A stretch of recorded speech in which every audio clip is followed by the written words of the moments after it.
আসসালামু আলাইকুম। আপডেট বাংলা সংবাদে স্বাগতম। শুরুতেই জানিয়ে দেব সংবাদ শিরোনাম। প্রথমে জানিয়ে দেব খালেদা জিয়ার আসনে প্রার্থী দেওয়ার বিষয়ে যা বললেন নাহিদ ইসলাম। পদত্যাগ করে নির্বাচন করার ঘোষণা দিলেন অ্যান্টি জেনারেল। আমজনতার দলকে অবশ্যই নিবন্ধনই দিতে হবে বলল রাশিদ খান। আরও জানিয়ে দেব 15 নভেম্বরের মধ্যে প্রার্থী তালিকা প্রকাশ করবে এনসিপি বলল নাহিদ ইসলাম। সর্বশেষ জানিয়ে দেব ঐতিহাসিক নির্বাচনে নিজস্ব সক্ষমতায় লড়বে এনসিপি বলল সামান্তা শারমিন। শুনছিলেন সংবাদ শিরোনাম, এবার বিস্তারিত। বেগম খালেদা জিয়ার আসনে প্রার্থী দেওয়া নিয়ে যা বললেন নাহিদ ইসলাম। জাতীয় সংসদ নির্বাচনের বিএনপির চেয়ারপারসন ও সাবেক প্রধানমন্ত্রী খালেদা জিয়ার যে 3টি আসনে লড়বেন সেখানে যাতে নাগরিক পার্টির কোনো প্রার্থী নাও দিতে পারেন বলে জানিয়েছেন দলটির আহ্বায়ক নাহিদ ইসলাম। বুধবার 5 নভেম্বর নারায়ণগঞ্জের জুলাই অভ্যুত্থানের আহত হয়ে মৃত্যুবরণকারী শহীদ গাজী সালাউদ্দিনের পরিবারের সঙ্গে সাক্ষাৎ শেষে একথা বলেন তিনি। 300 আসনের এনসিপির প্রার্থী দেওয়া নিয়ে নাহিদ ইসলাম বলেন, আমরা এককভাবে নির্বাচনের প্রস্তুতি নিচ্ছি, তবে আমাদের সংস্কার আর জুলাই সনদের দাবির সঙ্গে কোনো দল সংহিত প্রকাশ করলে জোটের ব্যাপারটা বিবেচনা করব। কবে প্রার্থীর তালিকা ঘোষণা করা হবে এ বিষয়ে দলটির আহ্বায়ক বলেন, 15 নভেম্বরের মধ্যে তালিকা প্রকাশের ঘোষণা করা হবে। বেগম খালেদা জিয়া যে 3টি আসনে লড়বেন সেই আসনের প্রার্থী দেওয়া বিষয়ে বলেন, বিএনপির চেয়ারপারসন খালেদা জিয়া যারা ফ্যাসিবাদ বিরোধী এবং গণতান্ত্রিক প্রতিষ্ঠার আগ্রহী ভূমিকা পালন করেন ওনাদের সম্মানের হয়তো আমরা সেসব এলাকায় প্রার্থী দেব না। এছাড়াও সর্বাধিক আসনে আমরা প্রার্থী ঘোষণা করব। এর আগে মঙ্গলবার বিএনপির চেয়ারপারসন ও সাবেক প্রধানমন্ত্রী খালেদা জিয়ার প্রার্থী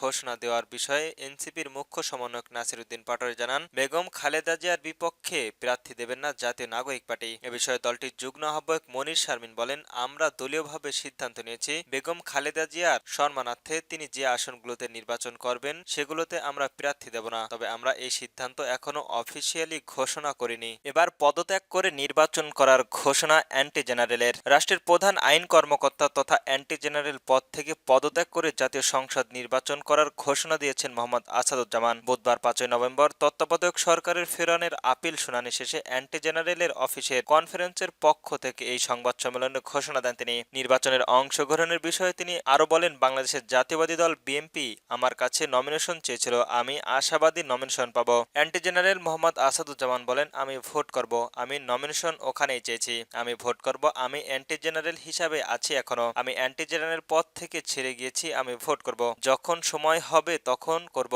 আপনার পর কে এমন প্রশ্নের অ্যান্টি জেনারেল মোহাম্মদ আসাদুজ্জামান বলেন, বাংলাদেশ যাকে মনে করেন। গত বছরের 8 আগস্ট সুপ্রিম কোর্টের জ্যেষ্ঠ আইনজীবী মোহাম্মদ আসাদুজ্জামান দেশের অ্যান্টি জেনারেল হিসেবে নিয়োগ পান। তিনি বিএনপির মানবতা বিরোধী বিষয়ক সম্পাদক ছিলেন। আসাদুজ্জামান ঝিনাইদহ 1 আসনের ভোট করতে চান। তিনি বিএনপির মনোনয়ন প্রত্যাশী, তবে বিএনপি 237 আসনে যে প্রার্থীর তালিকা করেছে তাতে আসাদুজ্জামানের নাম নেই। আমজনতার দলকে অবশ্যই নিবন্ধন নিতে হবে বলল রাশেদ খান। আগামী জাতীয় সংসদ নির্বাচনকে সামনে রেখে জাতীয় নাগরিক পার্টি সহ 3টি দলকে নিবন্ধন দেওয়ার সিদ্ধান্ত নিয়েছে নির্বাচন কমিশনার। এই তালিকায় নিজেদের দল আমজনতার দল না থাকায় নির্বাচন কমিশনের প্রধান ফটকের সামনে মঙ্গলবার বিকেল থেকে অমর অনশনের বসেছে দলটির সদস্য সচিব তারেক রহমান। বুধবার তার এই অনশনের প্রতি সংহিত জানাতে যান গণ অধিকার পরিষদের সাধারণ সম্পাদক রাশেদ খান। এ সময় তিনি বলেন, তারেক রহমান ভাই যে আন্দোলন করেছেন এই আন্দোলন যৌক্তিক এবং তার দল আমজনতার দলকে অবশ্যই নিবন্ধন দিতে হবে। রাজধানীর আগারগাঁওয়ের নির্বাচন ভবনের সামনে তারেক রহমান অমর অনশনের প্রতি সংহিত জানিয়েছেন। তিনি বলেন, রাশেদ খান রাজপথে লড়ুক, সৈনিক ভারতীয় অধিপত্য শক্তির বিরুদ্ধে তিনি সবসময় রাজপথে লড়াই করেছেন। আপনাদের পরিচিত মুখ আমজনতা দলের সদস্য সচিব তারেক রহমান ভাই। তিনি প্রায় 200 ঘণ্টা ধরে নির্বাচন কমিশনের মূল ফটকের সামনে তার দলের নিবন্ধনী দাবিতে অনশন করছেন। আমরা রাজপথে তার বিভিন্ন সময় আন্দোলনকে সংগ্রাম দেখেছি। তিনি আরো বলেন, গতকাল আমরা দেখেছি 3টি দলকে নিবন্ধন দেওয়া হয়েছে, এর মধ্যে এনসিপি নিবন্ধন পেয়েছে, আমরা তাদের শুভকামনা জানাই, কিন্তু বাকি 2টি দল কিভাবে নিবন্ধন পেয়েছে সে বিষয়ে প্রশ্ন রয়েছে। আমরা মনে করি নিবন্ধন পাওয়ার ক্ষেত্রে 1 নম্বর সত্য হতে হবে রাজপথের সংস্ক্রিয়তা, কিন্তু এই সংস্ক্রিয়তা বিবেচনা না করে শুধু কমিটি দিয়েছে, বাসাবাড়িকে অফিস হিসেবে দেখেছে, তারা এই ছলে বলে কৌশলে নিবন্ধন পাবে সেটি আমরা কোনোভাবেই মানতে পারছি না। গণ অধিকার পরিষদের সাধারণ সম্পাদক বলেন, আমরা দেখেছি 24 এর ডামি নির্বাচনের আগে কিভাবে বিএনএম, সুপ্রিম কোর্ট সহ কয়েকটি দলকে নির্দেশনায় নিবন্ধনই দেওয়া হয়েছে। এর আগে প্রধান নির্বাচন কমিশনের সঙ্গে বৈঠক করে আমরা অনুরোধ জানিয়েছি এইসব ভুইফোর দলকে যারা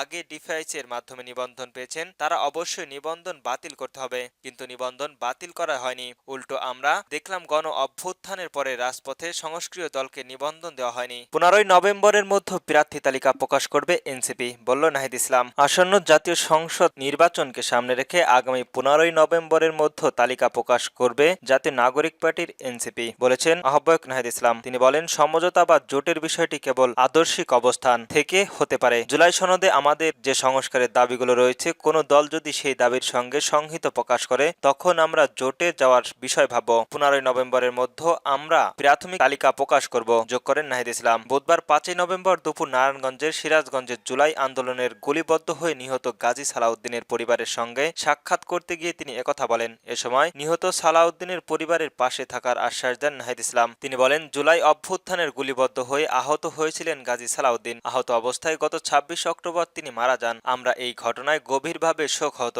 এমন হাজারো জুলাই যোদ্ধা এখনো আহত অবস্থায় কাতরাচ্ছেন। আমাদের চিকিৎসার দায়িত্ব ছিল অন্তর্বর্তীকালীন সরকারের, কিন্তু তারা তা করতে পারেনি, ফলে শহীদের সংখ্যা বেড়েছে। সরকারের প্রতি আহ্বান জানায়, আহত ও শহীদ পরিবারের সদস্যদের চিকিৎসা ও সহযোগিতার ব্যবস্থা করুন। অনেকের দীর্ঘমেয়াদী চিকিৎসা প্রয়োজন। নির্বাচনী ব্যস্ততার মাধ্যমে যেন তারা কথা বলতে আমরা না ভুলি, যোগ করেন নাহিদ। তিনি আরো বলেন, পরবর্তী সরকার যেই আসুক তাদের এই আহতদের চিকিৎসার বিষয়ে প্রতিশ্রুতিবদ্ধ থাকতে হবে। গাজী সালাউদ্দিনের পরিবারের পাশে আমরা আছি, তবে রাষ্ট্র যেন তাদের দায়িত্ব নেয়, এটাই আমাদের দাবি। মৃত্যুর কয়েকদিন আগে স্থানীয় বিএনপির নেতাকর্মীদের হাতে তিনি হেস্তনন্ত শিকার হয়েছিলেন। এমন রাজনৈতিক চাপ জুলাই যোদ্ধাদের উপর বিভিন্ন জায়গায় চলছে। সরকারের এই দায়িত্ব নিতে হবে, কারণ তাদের লড়াইয়ের ফলেই আমরা নতুন বাংলাদেশ পেয়েছি। ঐতিহাসিক নির্বাচনের নিজস্ব সক্ষমতায় লড়বে এনসিপি। আসন্ন জাতীয় সংসদ নির্বাচনকে এককভাবে নির্বাচনে প্রস্তুতি নিচ্ছে জাতীয় নাগরিক পার্টি এনসিপি। বিষয়টি আজ জানিয়েছেন সিনিয়র যুগ্ম আহ্বায়ক সামান্তা শারমিন। সামান্তা শারমিন তার ফেসবুকের পাতায় লিখেছেন, এই ঐতিহাসিক নির্বাচনে নিজস্ব ক্ষমতায় লড়বে এনসিপি,